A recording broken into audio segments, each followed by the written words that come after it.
This is NAIA Football with Dannelly and Donley. Film review of NAIA football games is brought to you by Huddle. Huddle connects us with the teams so we can see all the coaches' game film and give you in-depth analysis on NAIA football. This program also airs on the Urban Edge Network. Download the Urban Edge Network app for all the NAIA championship events, regular game days, and a whole lot more. You can see all of the NAIA on the Urban Edge Network. Download the app now. This program is part of all the great coverage on the VictorySportsNetwork.com for all the latest in NAIA football and other sports. Check out VictorySportsNetwork.com.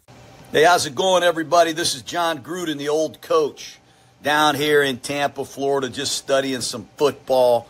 And I just got to tell you, there is nobody covering NAIA football like the Victory Sports Network. Nobody. They've been doing it for over 20 years, and they know how great football is at this level. Now let's get going. Here is NAIA football with Dannelly and Donnelly. Let's go. NAIA football is the true version of what college football is supposed to be. And it is the best classroom experience an 18 to 22-year-old male can have.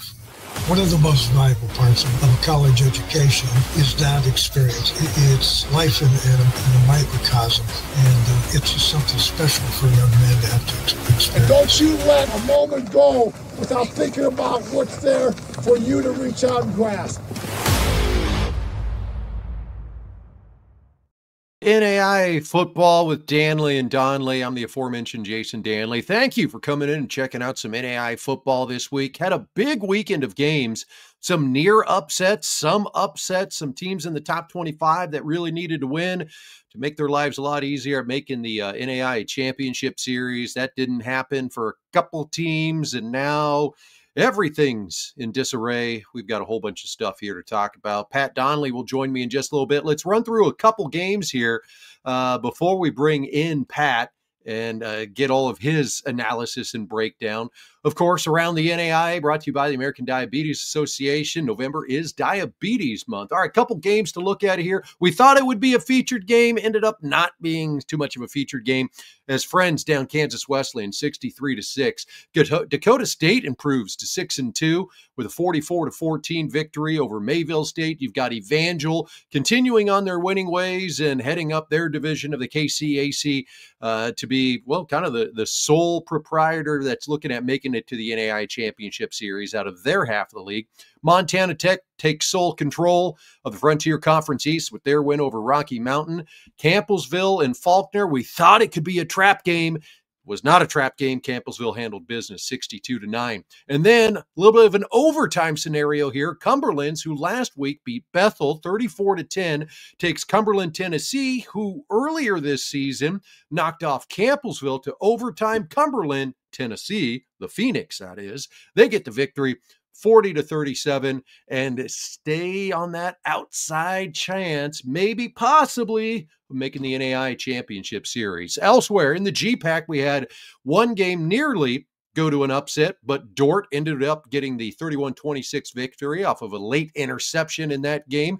Dordt, hey, doesn't matter how you win, just keep winning. They're undefeated. They're the only undefeated team in the Great Plains Athletic Conference. Northwestern goes to overtime against Midland to get a 23-17 victory. Grandview, just kind of Grandview things. They were up 21-3 late, gave up a touchdown in the fourth quarter, 21-10. Grandview was in control of this game the entire time. Siena Heights stays undefeated in the Mid-States Football Association Mid-East with a 28-20 victory over Defiance College. They're 5-3 overall. That doesn't look like a great record to make the NAIA Championship Series, but they got a game this week that we're going to talk about that could potentially put this team that is in their last year of college football into the postseason. Peru State, William Penn, it was a big game in the heart. We're kind of feeling out if William Penn was going to be able to hold the Bobcats down. Bobcats have been streaky, but William Penn, they pull away with the victory. Real nice third quarter by the Statesmen to get the 42-21 win. And Reinhardt stays undefeated in the Appalachian Athletic Conference with a win over first-year program Rio Grande 56-0. Best games coming up here momentarily, but before we do that, we've got to introduce the man that watches all the film, breaks it all down, and actually knows everything, well, not everything, but a lot about the world of football. Pat Donley. Hi, Pat. Jason Dannelly, how are we? Oh, as a man once said to me at the University of Cumberland in Williamsburg, Kentucky, Pat, if I was any better, I'd have to sit on my hands to keep myself from clapping. Was that John Bland? No, it was David Paul Estes, actually, their play-by-play guy. Gotcha. DP Estes used to do some writing for the Victory Sports Network back in the day. He's one of the OGs. I like that guy. I was going to say it was John Bland. I used to have, or I would have had to have had subtitles to understand John Bland. Love him to death. What a wonderful guy. But he had a Southern accent like I would have had. Trying to like decipher that. I'm usually pretty good with accents, but that was a good one. Anyway, big weekend. Some games there that we kind of thought would be some big games ended up not being. Wow, Friends over Kansas Wesleyan, big time, 63-6. It was a feature game, what we thought would be a feature game. And I went back and watched at least the first few possessions of that game. A couple things happened there. Obviously, jumped out to a lead, Friends did. I wanted to see the offense again. I wanted to see Cavante Baker and the Falcons run that system against a pretty good K-Dub team that had strong record, kind of moving up in the world and really kind of had our eye on that team. And Jason, I tell you what, they have compliments, meaning Friends. They have compliments to the base concepts of that system now. It's like they have an answer to anything that you want to do. I think it's just awesome to watch. And I'm not an option guy. I had to coach option one time. I worked in high school football, and I had to teach some triple option stuff as a coach. And it's like I'm a passing game guy. It's like you might as well just tell me. It's like, oh gosh, it's option. But I tell you what, it's fun to watch them as Friends. And Cavante just runs it beautifully. I mean, they've got some cool elements to their option system. I mean, they've got some like the belly play where they get us like almost like a sweep action with Cavante. He had a 75-yard touchdown, really kind of broke the game open. And then they had some special teams plays too. So, I mean, Friends is firing all cylinders, Jason. You're talking all three phases. It really just overwhelmed K-Dub, who I think is, a pretty decent team, but, Friends has kind of done this all year and, kind of just waiting for, can somebody give them some issues? And no one has up until this point. So I definitely wanted to see that one. And I did watch, at least the first quarter and a half of it. Yeah. And then it was like, well, okay, got a pretty good idea of how this one's going to play out. Exactly. Friends is a dangerous team, rated 4th in the coaches poll, rated 5th in my poll.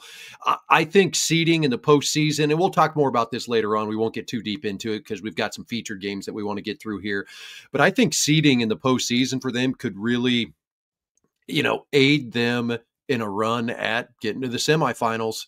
And you get to the semifinals, you're one step away from a national championship. Like it's been a while since Kansas Wesleyan had a team a couple years ago, but it's been a while since we've legitimately looked at the KCAC, if ever, really outside of K-Dub a couple years ago, and said that team's got a shot. And with Friends and their system and everything that they do, and the fact that they, have been to the postseason, they challenged the national champion last year. Like this is a team that's rolling and staying focused and doing all the things that they're supposed to do. So we'll break that whole scenario down here a little bit. Let's get into some of the games out your direction. We had ourselves a track meet in Upland, Indiana. Taylor had an opportunity late in this game, Pat, to potentially have a possession, tie things up, turn the ball over. Unfortunately, Indiana Wesleyan gets the win. Huge numbers from their offense and huge offensive numbers for everybody in this game. Yeah, not much defense. Obviously, the statement of the year, exciting game, another obvious statement of the year. And like you said, Jason, I mean, Taylor, gets the ball back with a chance to essentially tie this thing. And you're not sure what the scenario. I guess they had to score, then go for 2 to tie it. Yep. And had a turnover. Still a possession away from being able to do it. And Iowa created a turnover, had a pick, and that's how the game ended. But it was tooth and nail at the end. I mean, it was a tight football game, and Taylor just constantly, tons of grit, tons of resiliency of keep coming back and competing. Played tough when, the thing is, they shut Indiana Wesleyan out to get back into in the fourth quarter. And again, it's like they had chances. They really did. Indiana Wesleyan had the huge second quarter, but I mean, Taylor just kind of kept pace as much as they possibly could up and down the field. And we've kind of talked about it before. You know, we think Indiana Wesleyan's a top end team, you know, top 15 certainly. You know, you have them at 13. But you know, the defense is kind of the question mark. I mean, Yeah, they've given up huge numbers and huge point totals to Marion earlier in the year. I mean, Kaiser beat them obviously earlier this season, like Marion. And then a game like this, which Taylor's a good football team. I'm not saying that, but they're still a 5-4 football team. Yeah, 5-3 prior to this, and you rack up 580 on IWU. I mean, that's significant. And Indiana Wesleyan's not going to win a national championship giving that up. They can't outscore people when they get into postseason play. That's just not going to happen. And Indiana Wesleyan's going to win this league, in my opinion. You know, I think they're going to outscore Siena Heights, I think, for the conference championship. That's going to happen, in my opinion, if I had to bet. At the same time, they're going to get themselves in the postseason. They've got to tighten things up defensively, or it's going to be a quick exit for the Wildcats. And I think they're a great football team, especially offensively. Yeah. So, you know, there's some things here. This was an exciting game, this game specifically, and you got to tip your cap to Taylor in that great environment in Upland and them, you know, throwing haymakers all day. And they were going to compete, and they have such resolve and character. And this was an entertaining football game if you love offense. But some things that the Wildcats of Indiana Wesleyan have got to figure out defensively if they plan on going far in this postseason coming up. Yeah, you look at the history of the season for Indiana Wesleyan. I mean, they put up 31 points on Kaiser first week of the year, that week 0 game, a 38-31 final. And IWU has proven like they can put points on teams. They just haven't been able to stop any teams from putting points on them. They got to get that tightened up in the next couple of weeks here. You know, big game offensively for these guys. Lothy, 435 yards. Isaac Smith, 11 receptions for 161 yards in the score. Drew Dutton has 3 touchdowns. And then Nathan Parker for Taylor, 247 yards. We're going to give our primetime performance from Walgreens to Aaron Lothy in this game. Quarterback, Indiana Wesleyan, 435 yards, 5 touchdowns. He did set the single season passing record for Indiana Wesleyan, and they're a team that's thrown the ball a little bit. So keep that in mind too, the fact that we got 2 weeks left in the season, and he already set the single season record. So been a heck of a season for Lothy and for Indiana Wesleyan. We'll just see how things progress. We'll talk more about them a little bit later on. We stay in the Mid-States Football Association, Pat. Olivet Nazarene came into this after a close loss to Marion last week. They needed to win this game to really keep NAIA Championship Series alive. It's not saying that they're not a deserved team, but it's going to be really, really tough for anybody to get in with 3 losses. Olivet Nazarene picks up their 3rd loss to St. Francis. 30-22 victory for the Cougars in this one. You know, a lot of offense in this game, maybe not as many points, but 512 to 424. I mean, they were slinging it around the field, Pat. Yeah, some big plays in this game. You know, I thought all of it had a little bit of a hangover from the Marion game. I didn't see the same maybe intensity and speed. You know, it's a travel, it's a road game. Yep. And I thought, you know, St. Francis was flat coming out. I thought the first quarter was really, I mean, it's like, guys, this is for, you know, both these teams to get in the postseason. I thought both teams were just kind of ho-hum, to be honest. Yeah. With you. Things really cranked up in the second quarter. I thought St. Francis really played well. I thought Josh Kolka kind of got his, you know, feet under him and really played well. I think it's the best game St. Francis has played this season, really in that second quarter, you know, with an offensive explosion. You know, I think, you know, St. Francis has a talented roster. They've got a good group of guys. They still got to work on tackling, Jason. They still miss a lot of tackles, give it some big plays. And I think they shored those things up, you know, after that, you know, that first quarter, second, you know, middle of the second quarter, they tightened those things up and played much better. But I think it's overall maybe the best game St. Francis has played all year. And I give them a lot of credit because that was a tough situation last week, winning that game, you know, on a 2-point try that St. X tried to win the game. And it's an emotional win for St. Francis in a rivalry situation. Then you come into a game like this back at home and essentially for, you know, number 2 in the conference, you know, standings and a chance to keep your playoff, you know, hopes alive. And St. Francis won the game. So, you know, you got to tip your cap to them of, you know, putting, you know, one of their best efforts of the season, if not the best, up until this point together and winning a big football game. So that's a big home victory for the Cougars. And, you know, I'm a proud alumni today. So it's a great win for the Cougs. There you go. I thought Josh Kolka decision-making in Very this good. game was really good. 2 touchdowns, no interceptions, looked efficient. And that's what you need going into the postseason. If you're a team, that is on the verge, kind of on that bubble of making the NAIA championship series, he's got to play well. He's got to make good decisions. If they make the NAIA championship series, they're going to be a 19, 17, 18, 20 seed, something like that. And if that's the case, like you can't go into that game and turn the ball over potentially. So very efficient game for him. One thing I do want to bring up, I tell you what, the NAIA's got some great tight ends this year. Olivet Nazarene's Blake Lamb, 7 catches, 160 yards. He's had some tremendous games. You got Carson Ochoa up at Carroll College, who had a big game. You've got Tanner Zimmerman at Benedictine, who's had some big games. Like each one of those guys is on the verge of being an All-American again this year. And then there's a slew of guys after that I didn't even mention. So some really great play at the tight end from Olivet Nazarene's Blake Lamb in this game and continued through this season. Olivet Nazarene can keep trucking. They can keep themselves above 500 and have a winning record again for another season. I think they've had one every year since 2017. But St. Francis keeps their hopes alive, and we give our Panera Bread primetime performance to Josh Kolka, 25 for 39, 288, 2 touchdowns in that big goose egg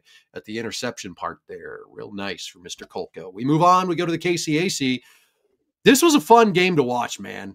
Like it just points and up and down the field, and Jaleel Brown looking like an All-American, since we're talking All-Americans. I mean, this was a fun game. Maybe not so much if you're a Southwestern fan, but overall, this from you and I standpoint, where we just watch these because we like watching NAIA football, this was a good one to watch, man. No question about it. And I want to make a push. And again, not that you have a heck of a lot more influence than I do. I am a huge fan of McPherson as an at-large. And I'm going to kind of use Southwestern as an example of last year, where Southwestern got in as the at-large last year, I believe, correct? Correct, yep. Yeah, because the Friends won the league last year, correct? Yeah. Yeah, and the leagues were all messed around. So the automatic on the other side was Kansas Wesleyan. Friends got in as the automatic. Southwestern got in as the at-large, and McPherson was right on the edge last year of getting there. But McPherson had losses to Southwestern and Friends, and one more, I think, too.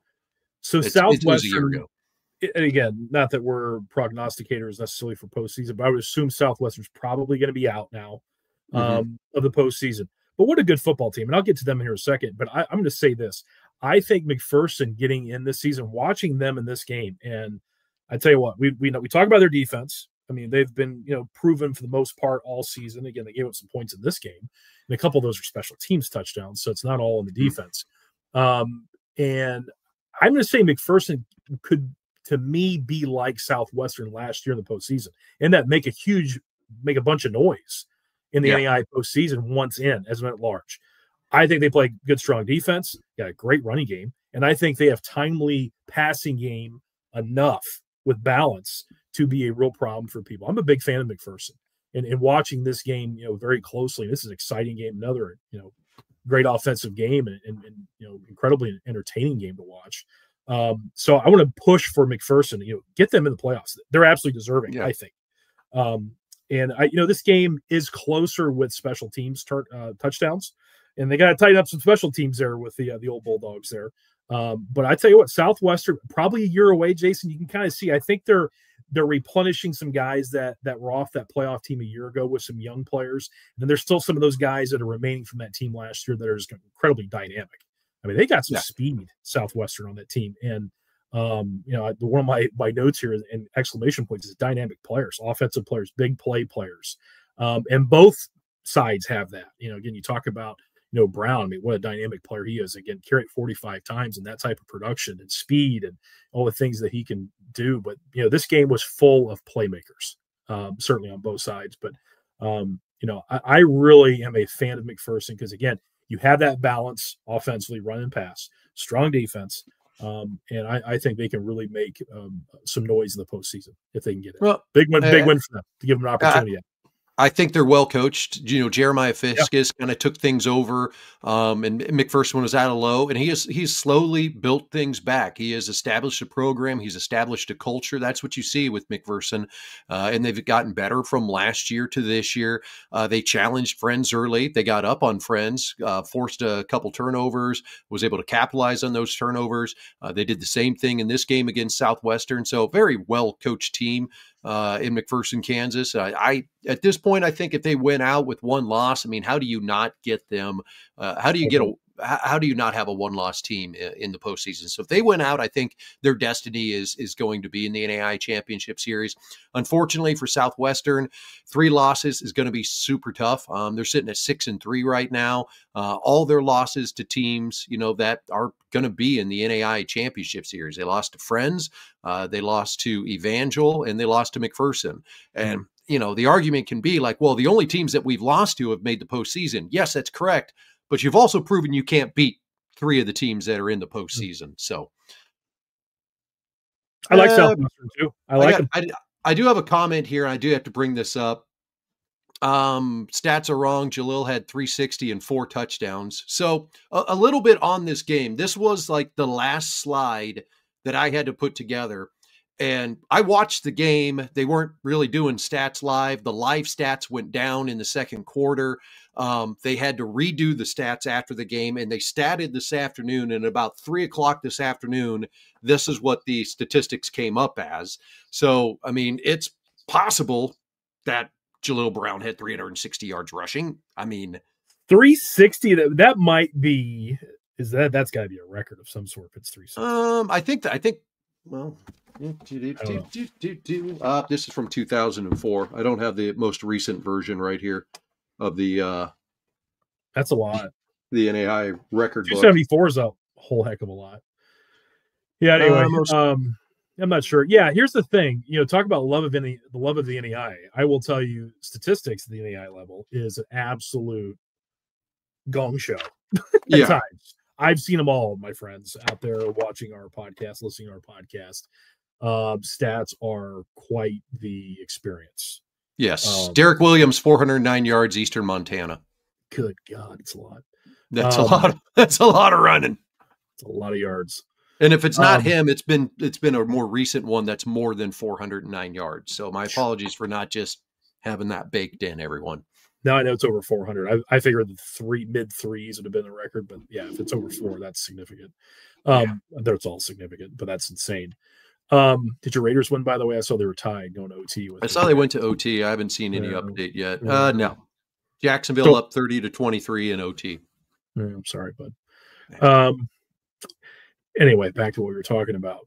Jalil Brown, really good. Really good game. Yeah, great job. Oh, yeah, stats in the NAIA. I mean, literally, you could have a student doing them. You could have the SID doing them. You could have some hired hand in a local community doing them.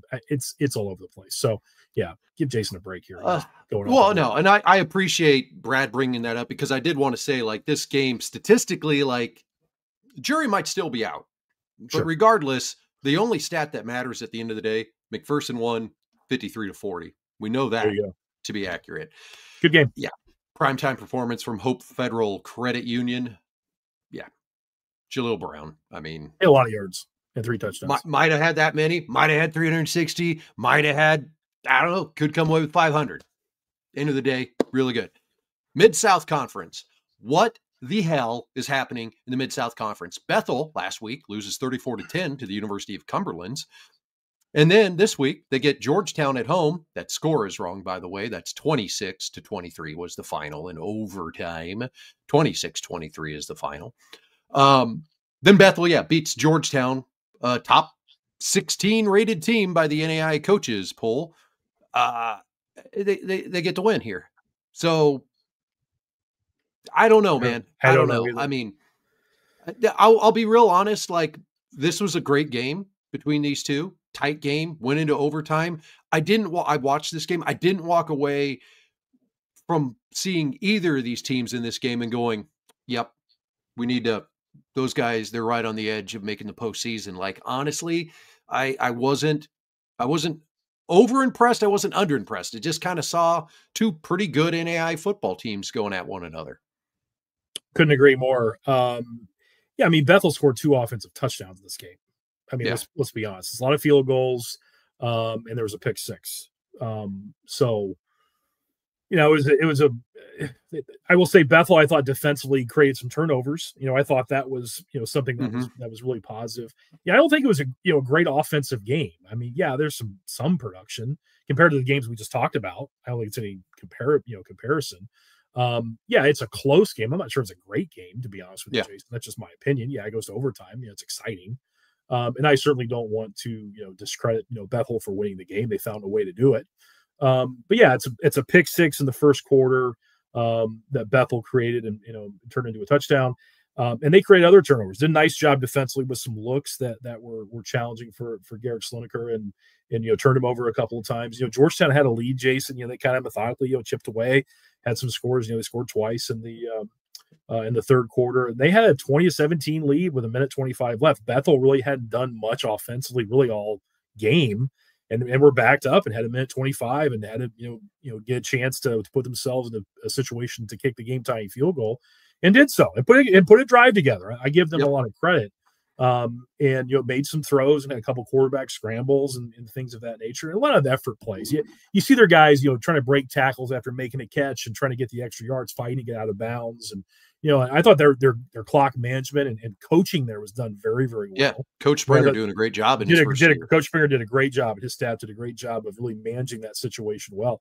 I want to say that, Jason, they had no timeouts left. They ran a final play with 10 seconds left to really get into a manageable kick situation. You know, through a comeback route to the sideline. You know, caught, ran out of bounds quickly. Very good discipline on that receiver standpoint. I think 4 seconds left, 5 seconds left, something like that. Had the kick opportunity with no timeouts left, and you know, big time kick. You know, and nailed it. I think it was a good 45-yarder. I think, Jason, if I'm not mistaken, to put it overtime.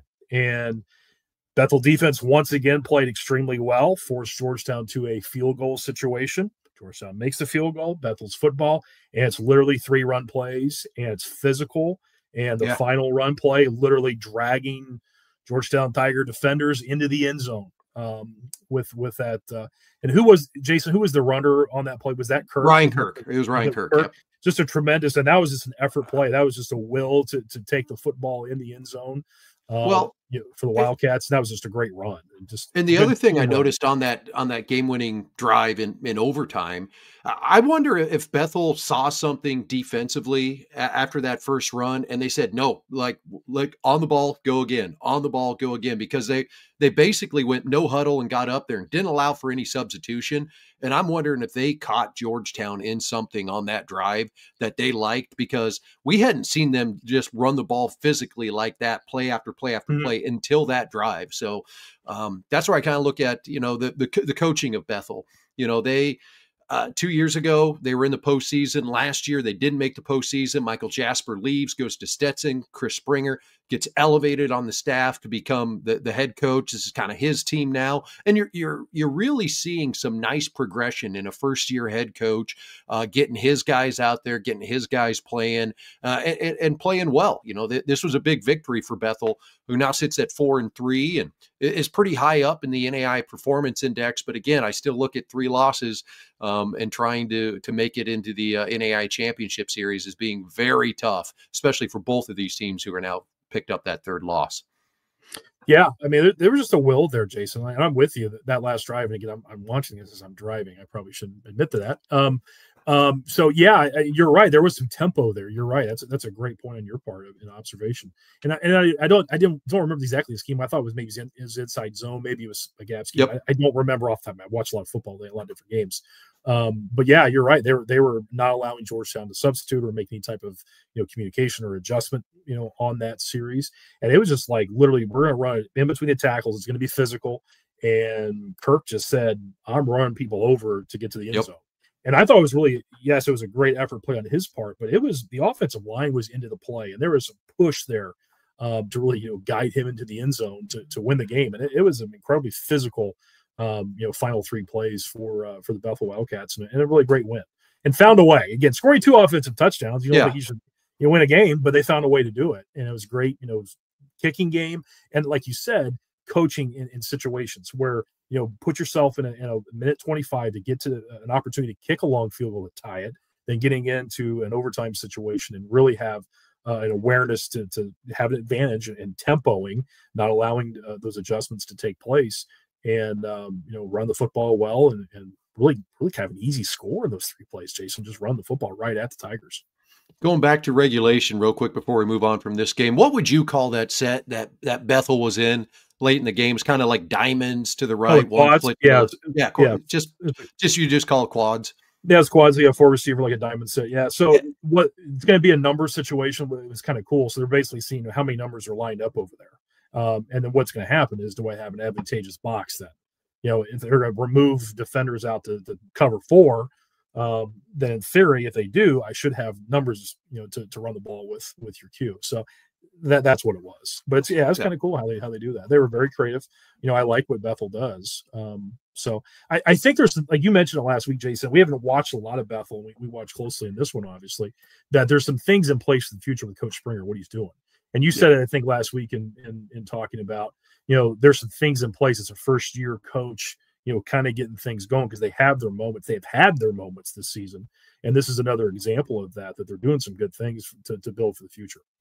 Yeah. Next year will be the test because you got some guys that were holdovers and upperclassmen that'll be graduating. You've got new recruits coming in. So you kind of got to, put your own signature on it. Ryan Kirk gets our primetime performance with those 2 touchdowns, had the game winner for Bethel University over Georgetown College, 26-23. Don't mind the typo, folks.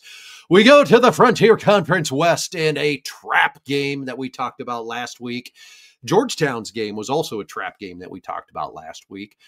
There's some trap games this week, and this was the one that I really felt like, Pat, was the biggest trap because nobody was giving Southern Oregon, much of a chance. Yeah, they were going to have it at home, but they're just not the team that they were last year. And Carroll went out there and they got everything they wanted and more from Southern Oregon. The Red Raiders had an opportunity still after Carroll went up 41-40 in this game to go down the field, potentially have a game-winning drive or get in field goal territory to try to kick a game winner, but they just couldn't get anything going on their final drive of the game. Caden Hewitt, 269 yards, 5 touchdowns. Talked about Carson Ochoa earlier when we were talking about tight ends. 7 catches, 108 yards, 4 touchdowns in this game. A nice passing game from Southern Oregon in this one as well as Dom Montiel, 308 yards, 2 touchdowns. Did have a pick, and Fresh Eisen from the running back position. This might be the first 100-yard rusher that Southern Oregon has had this year, or at least I don't mean to disparage anyone, the first 100-yard rusher they had in a game that wasn't against Simpson. No offense, but Simpson's second-year program, Southern Oregon should be beating them like they were. So, I mean, some good things we saw from Southern Oregon, a lot of fight from them late in the season, despite the fact that they don't have a chance to make the postseason. They really pushed Carroll College in this game, and the Saints got all they wanted and more, and the Saints are going to be lined up for another good one this week. But good to see Carroll get the victory and keep those NAIA Championship Series hopes alive.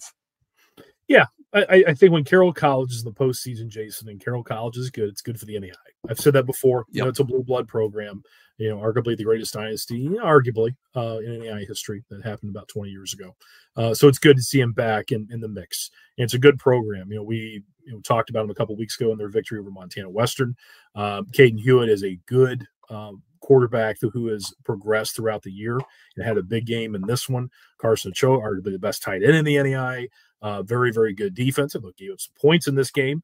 You got to give credit to Southern Oregon. I mean, what are they playing for? I mean, it's purely pride and playing in front of your home crowd. It's a tough place to play in Ashland, and it's a good coaching staff and a resilient group. So you got to give them credit to have the fight to play spoiler against a great team. Where I think Carroll is again in the driver's seat now in the Frontier West, right? West? No, Frontier West. Yes. West. Because Tech is in the East. Yeah. Yep. I use this East-West thing. This is different now. First year of it, right? Yeah. This is stop changing things on us. Just all the time. Yeah. Yeah. We have the mid-states East and West, and the teams are like 20. You remember when the Frontier used to be double round robin? I mean, that wasn't that long ago. Well. And now we've got an East-West. It was so fun back in the day playing them in the playoffs, those teams, and getting to watch. Okay, did I watch Carroll versus Montana Tech the first game or the second time they played? Yeah. for my evaluation of this playoff game we're playing. Yeah. Anyway, or in certain years, the third time they played, because then they played in the postseason. 100%, absolutely true. So yeah, this is a big time win for Carroll, and again, to escape, probably Southern Oregon's maybe best effort of the year to put forth that type of effort. And like you said, 100-yard rusher. They've had injuries, they've had really a tough go of it this year, the Red Raiders, big time effort. And the Fighting Saints came up with a victory, came out with a victory. So good on them, and keep chugging along in that Frontier West Division. Yeah, we're not done talking about Carroll College quite yet. They'll be coming back up again in the show here a little bit later on. Carson Ochoa gets our Blue Diamond Almonds primetime performance: 7 catches, 108 yards, 4 touchdowns. I wonder. I need to look. Like that's. I think he leads. Well, I don't know. Tanner Zimmerman had a couple 3-touchdown games too, or at least one. So there's some tight ends catching touchdown passes this year.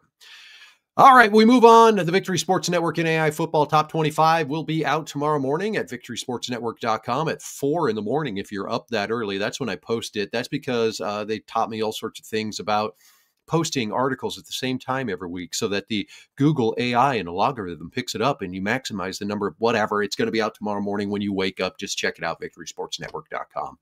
Top 25, let's run through it, Pat. Grandview got a Grandview win. Kaiser played Ave Maria. Easy win there. Benedictine blew out Missouri Valley. Friends blew out Kansas Wesleyan. Montana Tech didn't blow out Rocky Mountain, but beat them by more than they did when they played earlier this year. Any thoughts on these 5? No. All right, moving on. I'm good with it, man, because we got some fun stuff we're going to talk about here in a second. Right. Dort goes to the limit against Hastings College. Hastings had an opportunity late in the game to potentially win this. They were going into their own end zone down about the 10-yard line.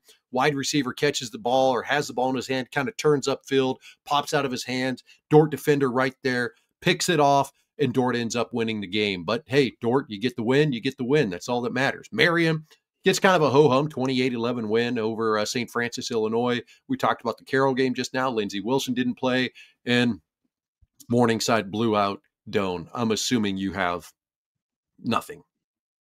Well, no, but Hastings, Hastings is always in the mix, man. Yeah, they're. It's not this year. They've played solid football this year, and I think they're just like they're on that verge of turning the corner. And I kind of said that in my preseason article. I felt like this would be a year that they would take a step forward and I thought they'd be a little higher up in the GPAC. I thought they would be where Concordia is right now at 6-2.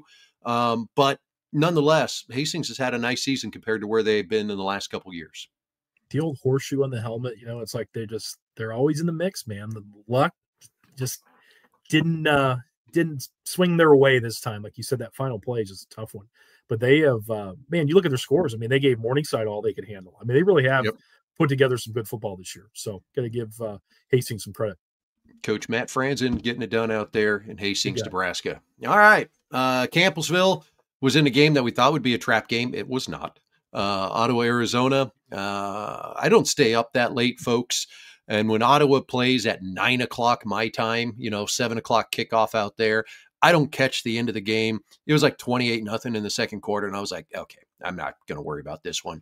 We talked about Indiana Wesleyan. Southeastern gets a 42-9 victory over Warner. And College of Idaho beats Arizona Christian 28-7, setting up for a big game this week against the Carroll College Fighting Saints. Any thoughts, Pat, on this grouping? We talked about Campbellsville last week. They've got 3 games to prepare them for a postseason run. First off, to win the conference championship, they got to win all 3, and sets them up well for a postseason run. This was a long trip down to Faulkner, and mission accomplished. Played very, very well. I'm sure angry in their defeat last week and not playing very well. Of course, I better watch what I say. It could be used against me later on with the Campbellsville Fighting Tigers, who I love, by the way. I love Campbellsville. But, very good showing this week of responding after that loss. And, another great challenge. Like we just saw a very resilient Bethel Wildcat team for Campbellsville to tangle with this week. And step 2 of those 3 that are going to be challenges for the Campbellsville Fighting Tigers. Moving on, 16 through 20, Georgetown, they lost. They had the 26-23 OT loss. St. Thomas beats up on the other Thomas in their conference out of Georgia 66-13. Southwestern has a loss. William Penn gets the victory, and Montana Western puts it on Eastern Oregon 56-14. McPherson gets the W. Olivet Nazarene, we talked about that. Northwestern goes into overtime against Midland. They're sitting at 5-3, and they're in the top 25. Northwestern's a quality team. Pat, this year, I just don't think they're quite there. And then Evangel and Texas Wesleyan gets the win. Your thoughts, Pat? Yeah, Northwestern, I think just in like we talked about, just a bit of a rebuild. I'm not saying it's a full rebuild, like they're, replaced their whole roster. It's just there's some youth there. But they've won some big games, obviously. Won a rivalry game 2 weeks ago against Morningside. Surprised the world, really, for what, where things were at that point. And they're capable, certainly. Found a way to win this game. But yeah, probably not a postseason team this year, but something to build on for the future, because it's a proud program that's been incredibly successful the last handful of years. Got a comment here. Watch out for Southeastern Kaiser. Oh, we will. Don't worry, folks. Oh, don't worry. We're going to be talking about that one. All right. So let's talk about conference standings here real quick, because 13 of the 20 bids that go to the NAIA Championship Series, 13 of the 20 are conference champions. So here's a rundown of what each conference looks like right now. In the Appalachian Athletic Conference, you've got Reinhardt sitting at 4-0, but this could be a mess again, Pat, just like last year, because Reinhardt still has to play Pikeville and Point, and I believe, and then Pikeville still obviously has Reinhardt. So if Reinhardt drops a game, we're going to have like the whole three-way tie scenario and everything again. So Reinhardt could do everybody a favor and just win out in their conference. That would be good. Montana Tech sitting top of the East there, above Dakota State and Rocky Mountain. Carroll College and College of Idaho, they'll get set to do battle here. We'll talk about that momentarily. Both of those teams are undefeated, looking like probably the only ones out of the West. And then in the GPAC, you've got Dort undefeated, Morningside with one loss in the conference, and Concordia sitting there at 6-2. Talking this group of playoffs, we've got 3 different slides we're going to talk about. What stands out to you, Pat? What do you want to talk about? Obviously a huge game this weekend with Carroll and College of Idaho. I think both are certainly playing well right now. And I think College of Idaho has been on a slow build really all season, Jason. Yeah. And really probably gave Montana Tech the best game that they've played all season or had to face all season, an opponent. I think definitely a playoff quality team. And we've seen that since the beginning of the season to where they are right now. And I feel the same way about Carroll. I mean, had to fight a little bit, probably a little extra than we maybe anticipated against Southern Oregon this week, but they're a resilient group, and they just went to Dillon a few weeks ago and beat a good Montana Western team in a battle, and have won the games that they're supposed to win, Carroll College. So, I think that's obviously a huge, huge matchup this week. It's kind of strange, but I think the GPAC only gets 2 in, Jason. It's kind of weird. I love Concordia, but it's just one of those things where it's probably the way that it's looking. And then, like you said, back to the Appalachian. Well, Reinhardt just please went out to make this simple, because it's too difficult otherwise. And I think that they can. I think they should. Of watching these teams throughout the year, I think Reinhardt's an incredibly talented team. Watch them play like Lindsey Wilson, who I think the world of. They can run with them. They can play with them. I saw them against Southeastern early in the season. They can run and play with them. I mean, that's a playoff level caliber team, and certainly Reinhardt is at that level. So take care of business, Eagles. Win the thing, and let's make it simple for everyone. Yeah, I would agree with you on that. All right, we move on to the Hart Conference in the KCAC. So Grandview sitting at 4-0 right now, obviously in control of the Hart North. The Hart South gets a little bit interesting as Baker has won 5 straight. They're undefeated, and Benedictine is undefeated. Those two teams are going to play one another this week. And if Baker were to upset Benedictine, Baker is in the driver's seat to get the at-large, despite the fact Benedictine is rated 3. If Benedictine loses that game, they'll go down to 10 or 11, probably still make the NAIA Championship Series. But it could get very interesting in the Hart South. KCAC Bissell being controlled by Friends right now, and Friends has beat McPherson and Kansas Wesleyan there. So right then and there, you've already got Friends basically locking that one up. And then over in the Kessinger, same thing. Evangel has beat Ottawa this year, who is sitting at 2-1. So Evangel currently sitting undefeated, looking like they've got the KCAC Kessinger wrapped up, as long as they take care of business, folks. Like, there's 2 very important weeks in front of us, and some crazy crap can happen and throw this all out of line. But this is just kind of how we're thinking on things. Let's start at the top here, Jason. Let me ask you this. And I watched William Penn yesterday play Peru State. I was just kind of curious because that was kind of one of those games we thought, maybe like a marquee game. It was actually another entertaining game, pretty good offensive teams and all that. I like William Penn, Jason. We talked about him, throughout the year. And I can't remember who they dropped a game to. Obviously, they lost to Grandview. Was there another loss? It was just Grandview. Just Grandview's only loss they have. Grandview's their only loss. Yep. I think they're deserving to get in, Jason, if they take care of business throughout. I mean, I'm seriously, I think they're deserving. I think they're a playoff level team. I do. Just watching them, just passing the eye test of watching that football team. They run really well. They're physical. They're balanced offense. They play strong defense.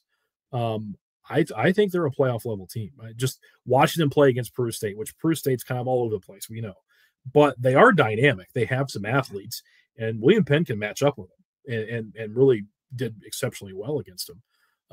So I think William Penn deserves to be in. I mean, Grandview is obviously going to win the thing, but at large, I like William Penn. The Heart South, okay, they have to play. There's a lot going on there. That time will take care of that, I think. And then there's obviously Friends, and I've already made my pitch for McPherson to get in. I really like that team a lot. Do 2 from the Kessinger division get in? I doubt it.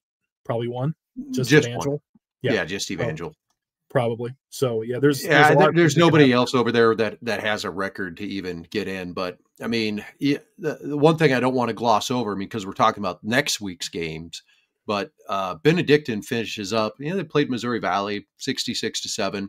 Then they play Baker, and then they play Mid-American Nazarene. Right. So if you think about it just from that perspective, like Benedictine's playoffs start this week. I mean, they've got to keep winning, and they've got playoff caliber teams that they're going to be playing every week. Well, we talked about last week that we've not talked a lot about Benedictine in some time because the games are all kind of backloaded, like these 2 coming up. And they're obviously going to be, a part of our big game matchups here the final 2 weeks of the season here. So, we know they're still pretty good. We just haven't talked about them a lot lately. So. I mean, we talked about them because they played Morningside and then Grandview, lost to Grandview. Then they played Graceland back when we were still thinking Graceland could be challenging in the Heart North. They won that game 52-29. Since then, 48-10, 70-30, 52-21, 52-7, 78-3, and 66-7. That's why we haven't talked about them much. Right. That really hasn't been much of a game to talk about. So I wonder if I hope they're healthy. I hope they're ready to roll. The Ravens are ready to roll because I think these are going to be 2 great games. I'm looking forward to them. Like you said, these are playoff games for them. And they're right back in the mix. Yeah, they're number 3 in the country, but we haven't talked about them a heck of a lot here lately. So could be a lot of fun here in the next couple of weeks. Yeah, I'm just looking at the quick stat line here for Benedictine this week because I did not have a chance to. At least on offense, all the usual suspects are in the stat line. So there you have it. All right, moving on. Mid-South and the Mid-States and the Sooner. Well, the way things are shaping up here, you've got Campbellsville that has the tiebreaker over Lindsey Wilson at 3-1. Then you've got Lindsey Wilson and Bethel also sitting at 3-1. I think Bethel ends up being the odd team out just for the fact that they dropped some non-conference games. They've got those 3 losses. Campbellsville and Lindsey Wilson, both quality. Indiana Wesleyan, Siena Heights, they'll do battle this week. So that will get decided there. If Indiana Wesleyan wins it, pretty simple. Siena Heights wins it. Holy cow, we've got some at-larges that are going to get shaken up. Marion in control of the Midwest, and then in the Sooner, you've got Ottawa, Arizona, and Texas Wesleyan. We haven't talked much about the Sooner Conference. We're going to talk about them this week because Ottawa and Texas Wesleyan play one another. But again, like last year in the Appalachian, and then now 2 years ago in the Sooner Conference, this could all get screwed up because I believe it's Louisiana Christian's loss is to Ottawa, Arizona. So if Texas Wesleyan beats Ottawa, Arizona, Texas Wesleyan's final game of the season, I believe, is Louisiana Christian. So you have the possibility of all of them being one-loss teams in their conference and having to go to that whole thing. And mayhem ensues. Yes, for sure. Got a question here from Dave. With the qualifying system as it is, should the GPAC split into 2 divisions? They would need another team. Got to get another team to be able to split into 2. And there's not really a taker in the area. I mean, they'd have to steal Dakota State with the GPAC, given the way that the league is currently structured, is not going to take a state university, because Peru State also wanted in a couple years ago, and the structure of the league is faith-based institutions, so it throws out any of those possibilities. So you'd have to find somebody else for the GPAC to be able to split into 2 divisions in the future, and it would have to be a private liberal arts college, the way that the bylaws, constitution, whatever you call that, currently stand. Any other thoughts on this before I keep going off the rails here, Pat? No, we should reopen Dana, though. Yeah, I mean, here's the thing, folks. If you guys make the Victory Sports Network uber successful and I make $1 billion, I will buy that campus back. I will create the team to be able to split the GPAC into 2 right there. There you go. Dana, Vikings, part 2. Yeah. I don't know if you'd consider us experts, Pat, but some of our viewers do. Thanks, Dave. I do. We got one more league to get to here. The Sun Conference. Kaiser and Southeastern, they play this week. Kaiser wins. They're going to, be the league champion. They lose. We've got a mess. And then I've got to start looking up tiebreakers and doing all that stuff. So I don't want to do that. Kaiser could make it easy. Southwestern or Southeastern can make it really interesting. They could. All right. Games of the week. Got a couple slides for them here. I did get one question here real quick. Will Montana Tech sneak into the postseason? They lost to Tech by 10, Carroll by 8. Pretty close games. They're playing damn good football right now at 3 losses. It's just super tough.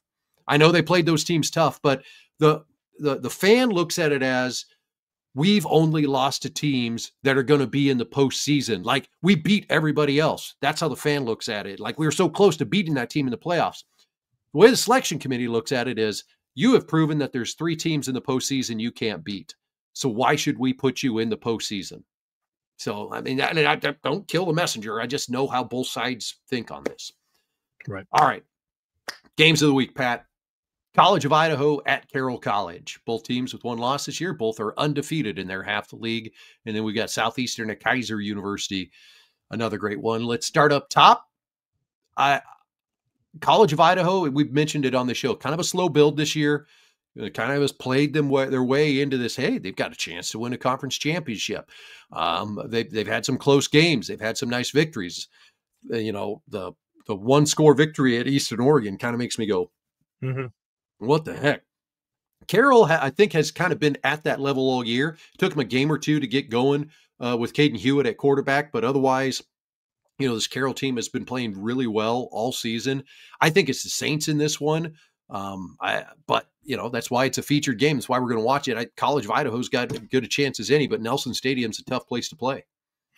Well, the toughest, in my opinion, again, having been there a few times and coached against those guys, and granted 20 years ago, I would agree with you. I think this is a score game. I think it's a 3-point game, a field goal game, or a touchdown game.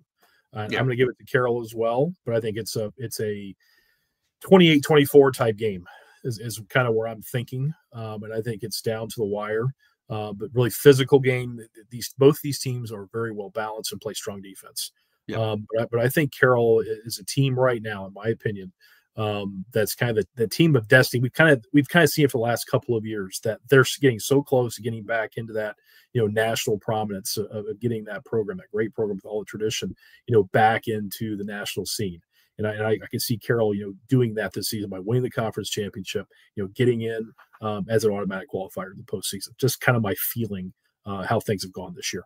Yeah, Coach Purcell, kind of the same thing. We talk about some of these coaches coming in. Jeremiah Fiskus at McPherson, the slow build. Like when he started, there were some things that had to get shored up. There's some things that had to get corrected. It's been a slow build to get Carroll College back into the postseason, and not just barely back in the postseason. And a victory this week gets them, I feel like, assured into the postseason, obviously as the conference champion, but kind of gives them that status of they're going to get a first round bye.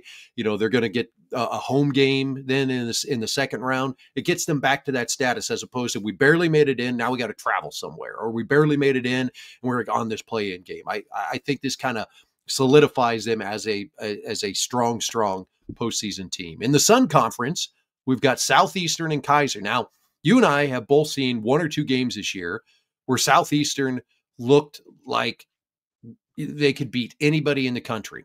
And we've also seen some games where you're going, what happened to that team we saw like 2 weeks ago?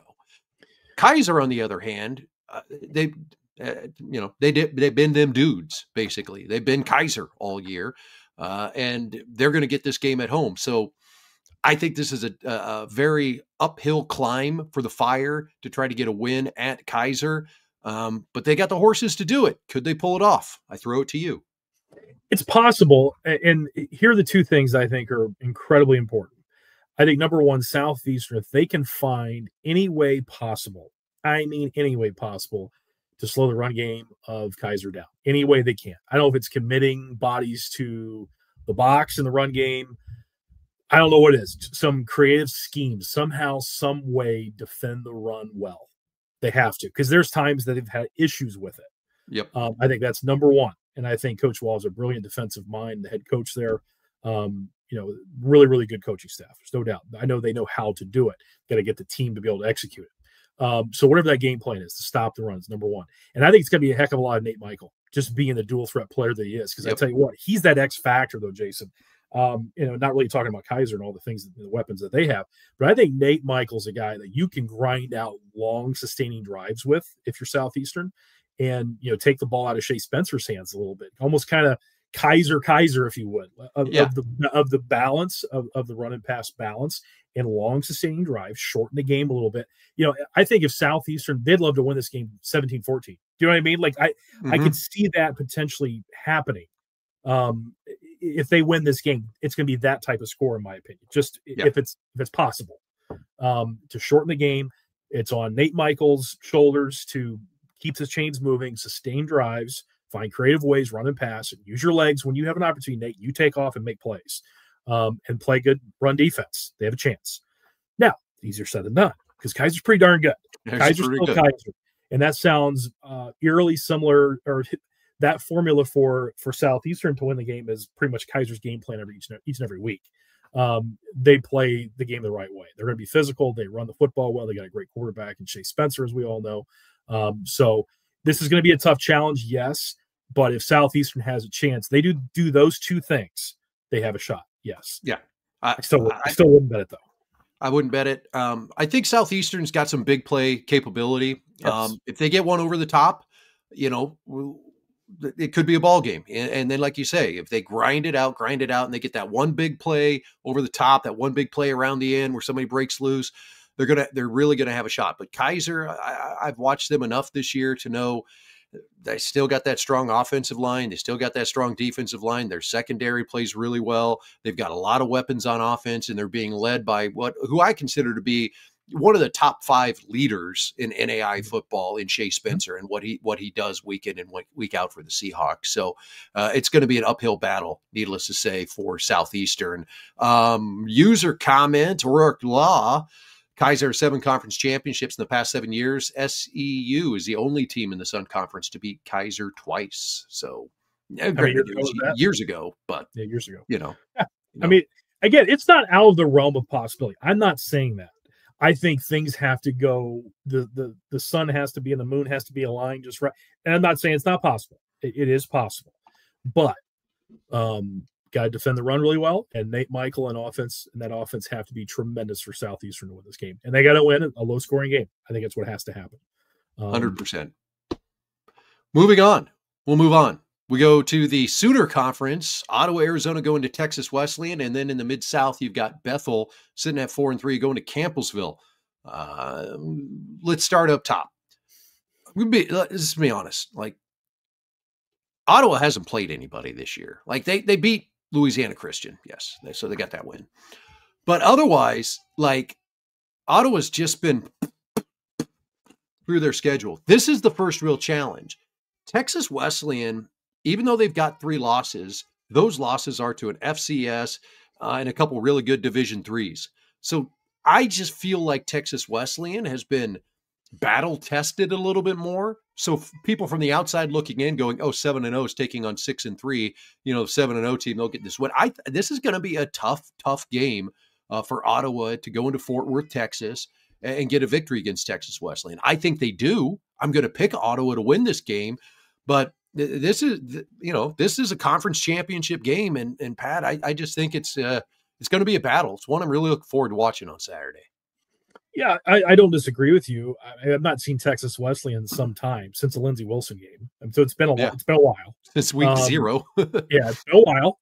And they've kind of disappointed a little bit since. I mean, so it's a couple, it's a D3 and it's an FCS loss, but they've not played what we kind of anticipated them to play, the way that we anticipated them to play this year. I really thought Texas Wesleyan, this was that next step for them to be like that upper echelon top 6 to 8 teams in the nation. So I think, there's talent on that roster. Certainly we saw it last year. And like you said, battle tested, they've played really good teams, right? Obviously. And Ottawa, Arizona hasn't. Ottawa, Arizona's got to travel quite a bit. So I think this is a close game, and I really don't know how you would pick this game. Because not, really knowing kind of what we're dealing with here, to be honest with you. I'm looking forward to watching it and really evaluating these teams after watching this game. I feel a week from today, I can give you a better analysis of where these teams are. Yeah. Right now, I have no idea, to be honest with you. So I'm looking forward to that, truthfully. Yeah, I kind of look at the conference and I say, all right, Langston usually has a team that can score some points, and you got to keep an eye out for Langston. Texas Wesleyan 44-36 win. They gave up a ton of passing yards, and Ottawa, Arizona likes to throw the ball. I kind of looked at that as a game to kind of measure this. Texas Wesleyan beat Louisiana Christian earlier this year, 61-28. So pardon me, I think I said earlier Texas Wesleyan still had to play Louisiana Christian. It's Ottawa still has to play Louisiana Christian. But I just look back at some of these games and I go, they're wins for Texas Wesleyan, but they got a lot in front of them this week. And I think Ottawa, Arizona ultimately gets the win. Gonna be interesting. Want to watch it. Want to learn more about these teams. Mid-South Conference, Bethel University at Campbellsville. It was a nice win over Georgetown, not an impressive win over Georgetown. This is a game that if Bethel can go to Campbellsville and get a victory from the Tigers, I will be very impressed now with this Bethel team and the way that they have grown this year. I don't think it's going to happen. I think Campbellsville's wake-up call against Cumberland University a couple weeks ago has shocked the Fighting Tigers back into, let's get focused, let's get ready, let's keep winning. We're a team that can make a run in the postseason. I think that that loss a couple weeks ago has them uber focused for Bethel University this week. I totally agree with you. And it's funny. I think that first thing you said there, Jason, that could get clipped and reversed into like some type of hype video. Because you said if Bethel, I have to go back and watch that. I'm going to be on a highlight video. There's a part that could have gotten clipped there that you'd be uber impressed with Bethel University going to Campbellsville and beating the Tigers. Like that could get clipped. Clip it. Hype video. Clip it right Clip there. It was there. Video. I was paying attention closely. So, that can clip right there. Yeah. So here's the thing. I don't watch my words. Put me on any video you want. Love it. Absolutely. So here's the thing. I think Campbellsville, I totally agree with you. I think that was a wake-up call 2 weeks ago. They came out, drove down to Montgomery, Alabama, and thumped Faulkner yesterday. I think this is week 2 of those 3 we talked about that are really that build to obviously solidify the conference championship and really get them ready for postseason, meaning Campbellsville. So I think Campbellsville's going to come out red hot and at home and play exceptionally well. Yes, Bethel feels good about their victory over Georgetown. They're very confident after that victory. This could be competitive for a while, but I fully anticipate Campbellsville taking control of this and playing very, very good football here late in the year. No, I would agree with that. I think Campbellsville's had the wake up call. They're ready to go. Did have a user question about the other featured game. Would you say the winner of Ottawa, Arizona, and Texas Wesleyan will determine who would make the playoffs in the SAC conference? Yes, as long as they win the final week. So if Texas Wesleyan wins, They're obviously in the driver's seat because they're still undefeated in the Sooner Athletic Conference. They would then have to beat Wayland Baptist, who's 6-2 this year. Wayland Baptist has had themselves a nice little season so far. But the winner of this game will be undefeated in the Sooner Athletic Conference. They will get the automatic. So to answer the user question there. All right, we move on, Pat. Do you know who that is? I have no clue. That's Fetty Wap. Okay. You know any songs by Fetty Wap? No.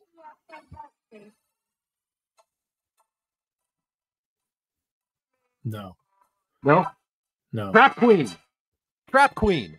Oh, Trap Queen. Okay. You didn't like the Star Wars reference last week, so I went musically. Fetty Wap. Trap Queen. We're talking trap games. Yeah. Remember, I have the musical taste of a 75-year-old man. Just remember that.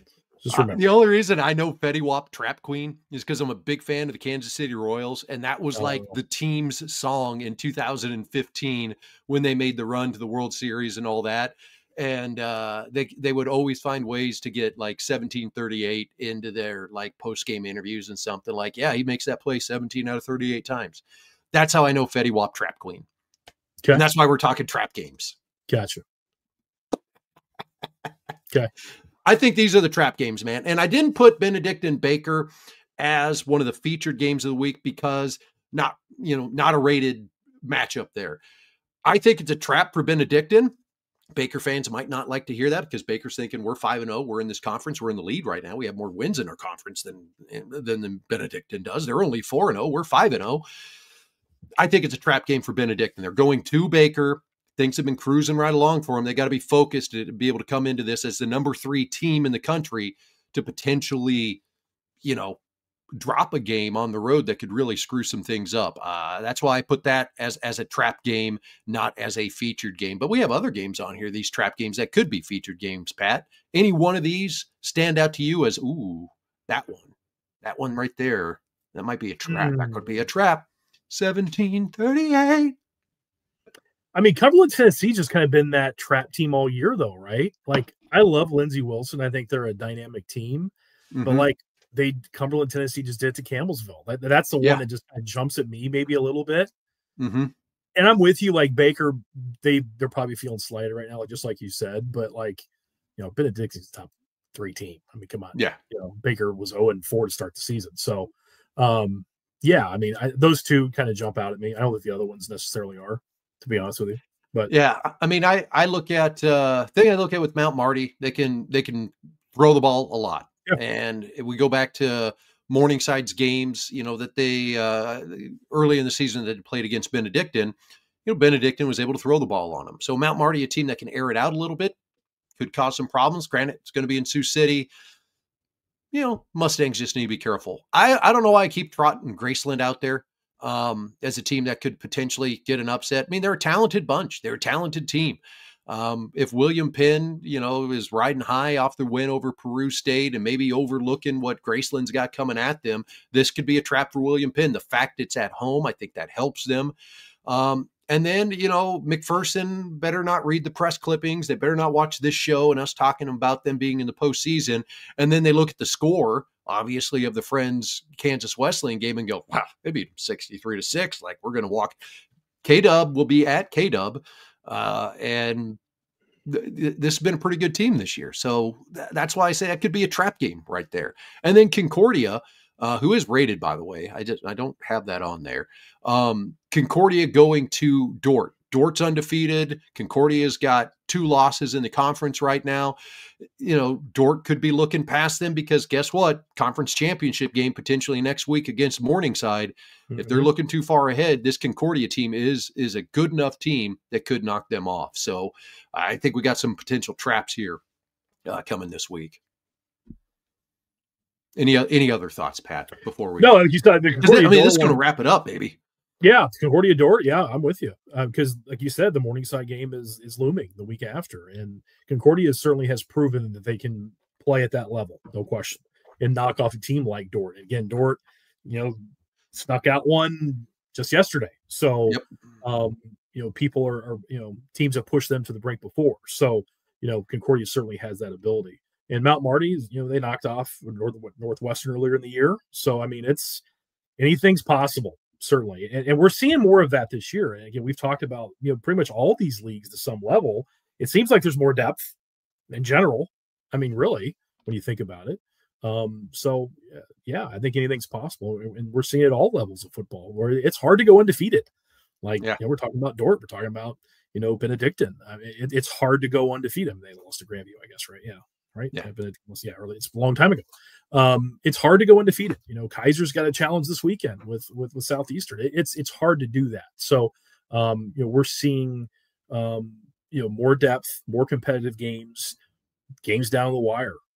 It seems like there's games that surprise us each and every week that we weren't anticipating being marquee type games that are shuffled now into, our key games to talk about in our show. So, that's happened every week. It seems like, Jason, we're on our radar that end up being on our radar.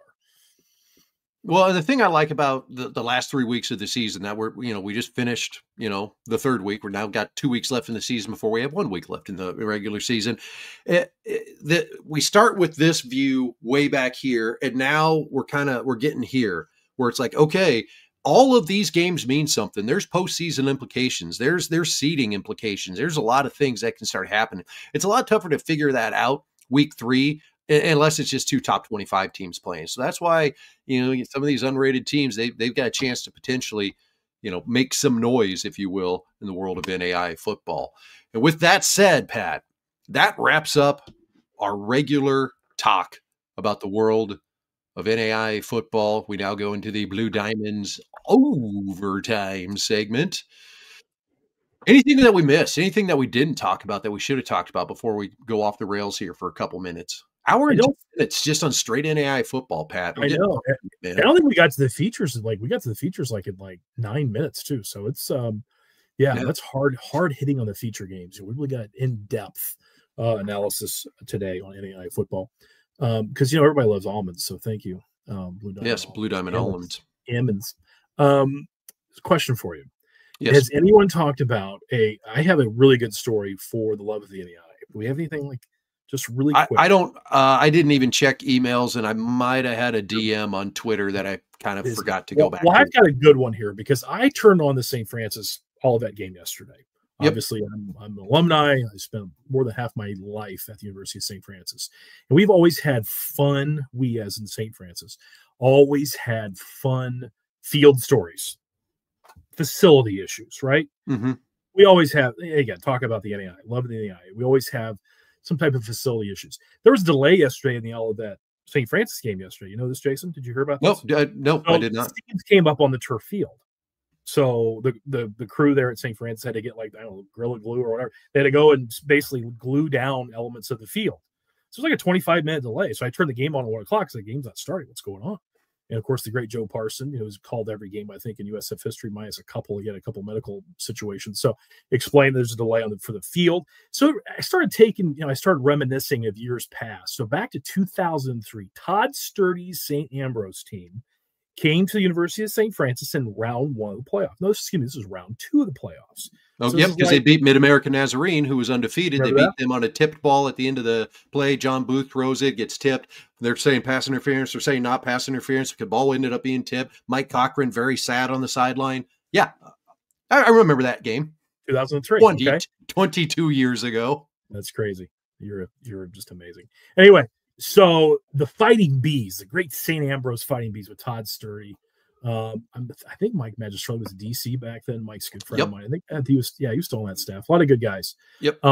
So anyway, they came to Fort Wayne for this round 2 football game. So this is back the year before St. Francis got a artificial turf field. Okay, so it's called the old grass field. For those that have ever or old enough to have ever been at the University of St. Francis, the Bishop Darcy field before turf. Holy moly. So the program started in 98. We were just happy to have a field. We didn't care what it looked like. And believe me, that's what it was like. If just to put it in perspective, you're just happy to have a field. Well, that's what it was. So my father, just in his brain, there was some precipitation in the forecast in this late, I guess that'd been the last week of November, first week of December, baby. No, last week of November. That would have been the Thanksgiving game. Yeah, Thanksgiving game. So there's precipitation in the forecast. It's right around that freezing mark. So back then, this grass field, we had like old baseball tarps, like infield tarps. Okay. Oh, yeah. So the night before on Friday, they had the Friday walkthrough. I think St. Ambrose came walkthrough. They rolled out these tarps, Jason. So the entire field looks like the infield of a baseball field. Okay. So it's all covered. So literally, instead of rain, it started out as rain. The temperature dropped. It was about 4 inches of snow. I remember hearing about this. Yes. True story. So talk about the love of the NAIA. Okay. The next morning, oh no, it wasn't rain. It was snow. So like you're like scraping your car off, you're shoveling your driveway probably to get out a little bit. It's good 4 to 6 inches, probably in that range. Mm-hmm. It's covering this tarp. And you can imagine a tarp with 4 to 6 inches of snow, heavy, wet snow. Yeah, you're not pulling it off. You're not pulling it off. You're not just simply pulling this thing off and it just flakes off. No. So literally, we had to have, there's like so many people working the grounds crew at the University of St. Francis on a Saturday and Thanksgiving weekend. Yeah, exactly. So the players, the game gets delayed. The players with scissors and box cutters are out there cutting up this tarp thing, this giant tarp. The players end up being the grounds crew before this game, this playoff game, pulling up this snow-covered tarp that weighs hundreds of pounds. I mean, it's insane, right? The players, and they're working their tails off. They're dripping sweat. It's the whole 9 yards. It's hard manual labor, and the Cougs proceeded to kick the crap out of the Fighting Bees that day too. So it's like it was kind of a joke, because like St. Ambrose looking, I was like, "You guys serious? You guys are like the grounds crew, and we're gonna play a playoff game on this crap field?" And yeah, the Cougs pulled it out. So it was. I remember that. I remember that year well, because the Mid-States Football Association Midwest had a 3-way tie for first. Ambrose was one of them. I'm trying to think who else was up for it then. I think St. Xavier possibly tied, and Olivet Nazarene. I think they were all 7-3 going into the postseason. Ambrose ended up winning the tiebreaker. There was a lot of like, a 3-loss team. They don't even deserve to be in the postseason, blah, blah, blah, all that. And then Mid-American Nazarene, who was 10-0, 11-0 at that time, and like rated number 4, maybe number 3 in the country. Everybody's thinking, hey, this could be a shot for Mid-American Nazarene to make a national championship. They go so far to have Metro Sports start doing a documentary. Metro Sports is like the big like regional production company. They're going to follow Mid-American Nazarene through the playoffs and have this documentary. Well, it ended up being on only one game because they lost to St. Ambrose. I have a copy of the documentary. It's actually very well put together. Lot like if you didn't know it was a first round NAIA football loss, like you would watch this thing and think it was a national championship that they put together. Like it was. Metro Sports did a tremendous job. I should see if I can find it and send it to you somewhere. It might be online somewhere. Hell, I should put it online at this point. I don't think Metro Sports exists anymore. What are they going to do? Copyright me on it? I don't think so. So anyway, the Cougs won that game like, I don't know, 40-13, something like that. And then we got the great pleasure to fly out to Helena, Montana the next week and lose to Carroll College. But yeah, not a lot of fun there. Competitive. There. Hey, we did have a question. Playoff format same as last year with 4 games in the first round and 8 in the second. Yes, you are correct there. So seeds 13 through 20 will play in the first round. Everybody else has a bye. And then they will reseed off of that and then put together the second round, which will be Thanksgiving weekend. So that there is that. I believe we've got to all the questions here. If anybody else has a quick one, pop it in there. But otherwise, I think Pat and I need to wrap up. We're approaching that hour and 20-minute mark. The original idea of this podcast was to keep it always at an hour, because I can't listen to a podcast that's longer than an hour. So, but at this point, we've gone well over that. It has to be a pretty good subject. And, we're pretty niche subject here. Quite niche. It's quite niche. Quite niche. But buddy, this has been fun, man. I go back to 3 years ago when we started doing this. Like, I think it was about this time that we started up 3 years ago. Mm-hmm. Go back and look at some of those videos when I was in the garage doing it. I was on the Wi-Fi. I was still growing my beard out, just happy to be here, basically. It's been fun. It's been a lot of fun. And yes, you have a chubbier face and you're so svelte now. Thin. Look at you.